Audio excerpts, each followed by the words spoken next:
गरीब माँ बेटी की जादुई करेले की बेल। ललिता बहुत देर से घर का चूल्हा जलाने की कोशिश करती है, लेकिन गीली लकड़ियों की वजह से चूल्हा जल ही नहीं पाता। अरे क्या करूं, चूल्हा तो जल ही नहीं रहा। अगर चूल्हा नहीं जलेगा तो खाना कैसे बनाऊंगी। ललिता चूल्हा जलाने की बहुत देर से कोशिश कर रही थी, लेकिन उसकी हर कोशिश असमर्थ रह जाती है। तभी हरिया अपने सर पर सूखी लकड़ियों का बोझा लेकर आता है और ललिता के पास में उतार कर रख देता है। ये लो, इन सूखी लकड़ियों से खाना बनाओ, जल्दी बन जाएगा। जी आपने तो आज बहुत देर कर दी वापस आने में। इतनी देर कहाँ लगा दी। मालिक ने पैसे ही नहीं दिए थे तो क्या करता। इंतजार में वहीं बैठा रहा। जब उन्होंने मुझे कुछ पैसे दिए तो मैं वापस आया और आते वक्त मैं जंगल से लकड़ियां काटते हुए लेकर आ गया। चलो कोई बात नहीं, सूखी लकड़ियाँ आ गई है। मैं अब जल्दी से खाना बना लेती हूँ। आप जाइए, मुंह हाथ धो लीजिए। इधर हरिया पानी से अपने हाथ को अच्छे से धो लेता है, जिसके बाद ललिता खाना बनाकर तैयार कर लेती है और अपनी बेटी और अपने पति को परोस देती है। अरे माँ, आपने अपने लिए खाना परोसा ही नहीं। आप भी खाओ ना। अरे मैंने तो पहले ही खा लिया था। बहुत जोरों से भूख लगी थी, पेट में चूहे दौड़ रहे थे, तो मैंने चूल्हे पर ही बैठकर खाना खा लिया। तुम दोनों खा लो। ललिता की बात सुनकर हरिया समझ जाता है कि खाना कम पड़ने की वजह से ललिता खाना नहीं खा रही है, इसलिए वो अपनी थाली में आधा खाना छोड़ देता है। अरे मेरा पेट तो भर गया है, ये लो ललिता, ये खाना बच गया है। हरिया अपने खाने की प्लेट ललिता के आगे सरका देता है, जिसके बाद ललिता रसोई में जाकर बचा हुआ खाना खा लेती है। अगले दिन घर में बनाने के लिए कुछ भी नहीं होता। ललिता, इतने से पैसों में तो राशन भी सही से नहीं देगा लालू। ऊपर से घर में सारे मसाले भी खत्म हो गए हैं। अरे नमक तक नहीं है। पिताजी, आप इन पैसों से मसाले ले आओ। और मैंने अपने आंगन में कुछ करेले के बीज उगाए थे, उनकी बेलों में करेले उग गए हैं। माँ, आप आज करेले ही बना लो। ललिता अपनी बेटी नंदनी को प्यार करती है। चिंता मत कर बेटी, ये वक्त भी गुजर जाएगा और सब कुछ ठीक हो जाएगा। ललिता आंगन से कुछ करेले तोड़कर उन्हें ही बना लेती है। वहीं हरिया भी मजा ले लेता है और उसके बाद खाना खाने के कुछ ही क्षण हरिया अपने काम के लिए निकल जाता है। ललिता घर के कामों में लग जाती है। वहीं नंदनी करेले की बेलों को पानी देने लगती है। काश के हम अमीर होते, हमारे ऊपर ये गरीबी ना होती।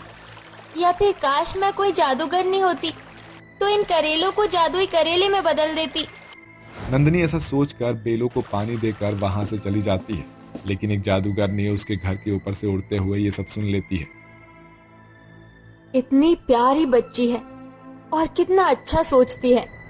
क्यों ना मैं इसका सपना पूरा कर दूं। मैं इन करेले की बेलों को जादुई करेले की बेल बना देती हूँ। जादूगरनी ऐसा कहकर अपनी छड़ी घुमा देती है और करेलों को जादुई करेले की बेल बना देती है, जिसके बाद वो वहां से गायब हो जाती है। अगले दिन भर वो बेले हर मिनट के हिसाब से बढ़ने लगते हैं और रात तक वो खूब बड़े हो जाते हैं। अगले दिन जब सवेरा होता है तो करेलों की बेल घर की खिड़की और छत से घर के अंदर पहुंच जाता है। हे भगवान, ये सब क्या है। हमारे घर में ये सारी करेले की बेल कहाँ से आई। माँ, कल तो आपने सारे करेले की बेल ऊपर से तोड़ लिए थे। ऊपर से ये बेल भी बहुत छोटी थी, लेकिन अचानक इतनी बड़ी कैसे हुई। अरे अरे, चिंता क्यों करते हो। अरे मैं हूं ना, इन सभी बेलों को घर में से काट देता हूँ। इतने में ललिता तुम खाने के लिए कुछ बना लो। हरिया सारी करेलों की बेलों को काट देता है, जिसके बाद वो खाना खाकर काम पर निकल जाता है। उस दिन भी उनके घर का सारा राशन खत्म हो चुका था। दिन भर में वो बेलें भी बड़ी हो जाती है और फिर से घर के अंदर घुस जाती है। शाम को जब हरिया वापस लौट कर आता है तो फिर से उन बेलों को देखकर अचंभित रह जाता है। भगवान, ये तो किसी चमत्कार से कम नहीं है। अं, खैर, अब हम क्या ही कर सकते हैं। ललिता, तुमने खाने में क्या बनाया है। कुछ भी नहीं बताया जी। मैं तो इंतजार कर रही थी, आप मालिक से कुछ पैसे लेकर आओगे। हर बार की तरह आज भी मालिक ने पैसे नहीं दिए। अब मैं क्या करूं। ललिता ये सोच ही रही थी कि तभी वो बेलों के ऊपर से कुछ करेले तोड़ लेती है। भूखा मरने से अच्छा है कि मैं इन करेलों को ही बना दूं। आखिर मेरी बेटी ने जो इतने प्यार से ये करेले उगाए हैं। ललिता अपने पति और अपनी बेटी को ऐसे चिंतित देखकर खुशी खुशी करेले बनाने लगती है। जैसे ही वो करेलों को काटती है तो उसके अंदर से सोने के बीज निकलते हैं। जिसे देखकर ललिता हैरान रह जाती है। अजी सुनते हो, जरा यहाँ पर आओ और जरा ये देखो, मुझे तो लगता है कि ये सोना है। हरिया करेले के बीजों को उठाकर देखता है। अरे इसमें लगने की बात नहीं है, ये तो सच में ही सोने के बीज हैं। हाँ? लेकिन ये करेले के अंदर ये सोने के बीज कहाँ से आ गए? ललिता एक एक करके सारे करेले काट देती है और हर एक के अंदर से सोने के बीज निकलते हैं। ये तो किसी चमत्कार से कम नहीं है, मुझे तो विश्वास ही नहीं होता। आखिर मेरी फूल जैसी बच्ची ने जो अपने प्यारे हाथों से इन करेले की बेलों को उगाया था, ये सब इसी का फल है। माँ, लेकिन मैं नहीं जानती कि ये बेल जादुई बेल कैसे बन गई। बस मैंने तो इस बेल के सामने खड़े होकर ये कहा था कि काश ये जादुई बेल होती। लगता है भगवान ने तुम्हारी सुन ली। अब हमारी सारी परेशानियां धीरे धीरे खत्म हो जाएगी। उस दिन के बाद से हरिया और ललिता सोने के बीज निकाल उन्हें सुनार की दुकान पर बेच देते हैं और अपने घर की सभी जरूरत की चीजों को ले आते हैं। धीरे धीरे उनकी मुसीबत के दिन खत्म होने लगते हैं, जिससे गांव के चारों तरफ हल्ला मच जाता है। मैंने तो सुना है कि आजकल हरिया और उसकी पत्नी ललिता के पास खूब सारा सोना है, जिससे वो सुनार की दुकान पर बेचने आते हैं। अरे आजकल देखते नहीं हो कितनी महंगी महंगी साड़ियां पहनती है ललिता, लेकिन इतना सारा सोना इसके पास आ कहां से रहा है? वो दोनों ऐसे ही बात कर रहे थे कि तभी ललिता और हरिया घर से निकलते हैं और सुनार के दुकान की तरफ चल देते हैं। हो ना हो ये फिर से सुनार के पास ही जाएंगे और उसे सोना देंगे। आखिर हमें भी तो पता चले कि इतना सोना आखिर आ कहां से रहा है। चलो उसके घर में जाकर देखते हैं। कैलाश, लता और गोमती उनके घर में चले जाते हैं, जहां नंदनी करेले की जादुई बेलों के ऊपर से करेले तोड़ती है और उन्हें छील कर उनके अंदर से सोने के बीज निकाल लेती है। ये देखकर गांव के लोग अचंभित रह जाते हैं। इतना सारा सोना, मुझे तो यकीन ही नहीं होता। अरे अरे, बहती गंगा में क्यों ना हम भी अपना हाथ डुबो ही दे। इनके आंगन में तो वैसे भी अभी कोई है ही नहीं, वहीं जाकर कुछ करेले तोड़ लेते हैं। हाँ हाँ, तुमने बिल्कुल सही कहा। चलो थोड़ा सा फायदा तो हमें भी होना चाहिए ना।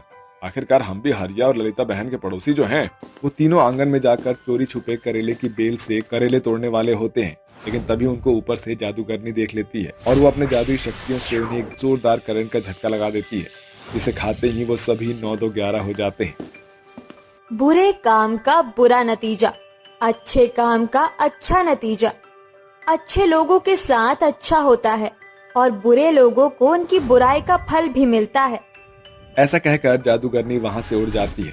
ये सब नंदिनी देख लेती है, जिसके बाद उसे असली हकीकत का पता चलता है और वो अपने माता पिता के आते ही उन्हें जादूगरनी के बारे में बताती है। उस दिन के बाद से वो जादूगरनी को हमेशा दुआएं देते हैं और खुशी खुशी अपने जीवन में जीने लगते हैं। दीदी, आप ऐसे लड़के से शादी कैसे कर सकती हो? आपने माँ बाबा जी को मना क्यों नहीं किया रिश्ते के लिए?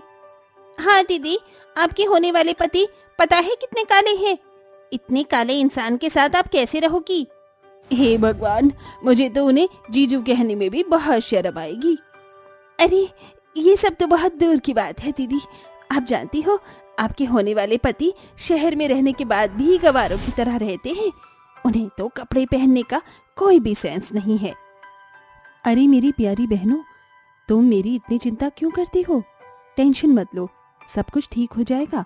और फिर इंसान दिल का साफ होना चाहिए, शक्ल से तो हर कोई साफ होता ही है। सलोनी की चारों छोटी बहन उसे शादी न करने के लिए बहुत समझाती है, लेकिन सलोनी उनकी एक नहीं सुनती। कुछ ही दिनों में सलोनी की शादी विक्रम से हो जाती है। विक्रम रंगत में काला था और उसका पहनावा थोड़ा सा देहाती था।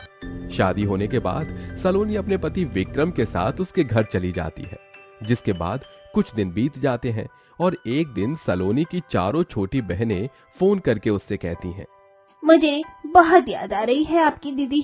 आप गांव क्यों नहीं आ रही हो हमसे मिलने? अरे काले जीजू को बोलो कि वो आपको हमसे मिलने के लिए यहाँ ले आए। आपको तो उनके साथ आने में भी शर्म आएगी ना दीदी। तुम चारों कैसी बात कर रही हो? भला मुझे उनके साथ आने में क्यों शर्म आएगी? अभी उनकी तबीयत थोड़ी ठीक नहीं है, इसलिए मैं आ नहीं सकती। क्यों ना तुम चारों एक काम करो, तुम चारों ही मेरे ससुराल में आ जाओ, मुझे बहुत अच्छा लगेगा। ये सुनते ही पारुल बहुत एक्साइटेड हो जाती है और अपनी बहन से कहती है, दीदी, हम चारों बहनें आपसे मिलने के लिए आपके ससुराल में आ रहे हैं। चलो अब मैं फोन रखती हूँ क्योंकि हमें पैकिंग भी करनी है। सलोनी की चारों बहनें पैकिंग करने के बाद अपनी बहन के घर पहुंच जाती हैं, जहां वो उसे देखते ही गले से लगा लेती हैं। एक दो दिन वो अच्छे से रहती हैं और एक दो दिन में विक्रम की तबीयत भी ठीक हो जाती है। एक दिन खाने की टेबल पर विक्रम बैठा हुआ अपनी चारों सालियों से कहता है, अरे तुम चारों जब से यहाँ आई हो एक बार ही बाहर घूमने नहीं गई हो, क्या तुम चारों बाहर घूमने नहीं चलोगी? विक्रम की बात सुनकर वो चारों एक दूसरे के कान में फुसफुसाने लगती हैं। इन काले सांड के साथ कौन जाना चाहेगा? लोग हमें इनके साथ देखेंगे तो कहेंगे कि पतासे के ऊपर कौवा मंडरा रहा है। कोयल की बात सुनकर वो चारों हंसने लगती हैं। ऐसे देखा जाए तो हमारे काले जीजाजी अमीर बहुत हैं। अगर चलेंगे तो खूब खर्चा करवा सकेंगे। फिर तो हमारा चलना बनता ही है। एक दूसरे के कानों में फुसफुसाने के बाद पारुल कहती है, हाँ जीजाजी, वैसे भी बहुत दिन हो गए हैं, हम कहीं अच्छी जगह घूमने नहीं गए। आप हमें घुमा कर लेकर आओ, साथ में दीदी भी चलेंगी। विक्रम उन चारों की बात मान लेता है, जिसके बाद वो अपनी चारों सालियों और अपनी पत्नी को एक साथ घुमाने के लिए ले जाता है। लेकिन उसकी चारों सहेलियां उससे दूर दूर होकर चलने लगती हैं। अरे सलोनी, आखिर इन चारों को हुआ क्या है? क्या इन्हें मेरे साथ चलने में शर्म आ रही है क्योंकि मैं काला हूँ? आप ही कैसी बातें कर रहे हो? ऐसा कुछ नहीं है, मेरी बहनें ऐसी नहीं है।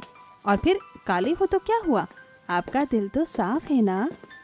सलोनी के ऐसा कहने पर विक्रम उसे गले से लगा लेता है और माथे पर उसे एक प्यारी सी किस देता है। ये सब पारुल, कोयल, मोना और शिल्पा देखकर मुंह बनाने लगती हैं। मुझे तो इनका समझ ही नहीं आता। दीदी ने पता नहीं इनके अंदर क्या देखा है, हमारे काले जीजा। मैं अगर शादी करूंगी तो एक हैंडसम से लड़के के साथ करूंगी, ऐसे काले कलूटे के साथ तो बिल्कुल नहीं करूंगी। वो चारों हंसने लगती हैं, जिसके बाद वो सिनेमा हॉल के अंदर भी अपने जीजा और दीदी से थोड़ा दूर होकर बैठती हैं। सिनेमा हॉल के बाद वो सभी एक क्लब में जाते हैं, जहां सभी लोग एंजॉय कर रहे होते हैं। वहां डांस करते करते विक्रम अपनी चारों सालियों के पास आ जाता है। अरे कितना अच्छा माहौल है, आज तो मैं अपनी चारों सालियों के साथ डांस करूंगा। विक्रम ऐसा सोचकर उनके साथ डांस तो करने लगता है, लेकिन वो चारों एक एक करके वहां से गायब हो जाती हैं और कहीं और जाकर खड़ी हो जाती हैं। विक्रम वापस सलोनी के पास आ जाता है। उसे बहुत बुरा लगता है।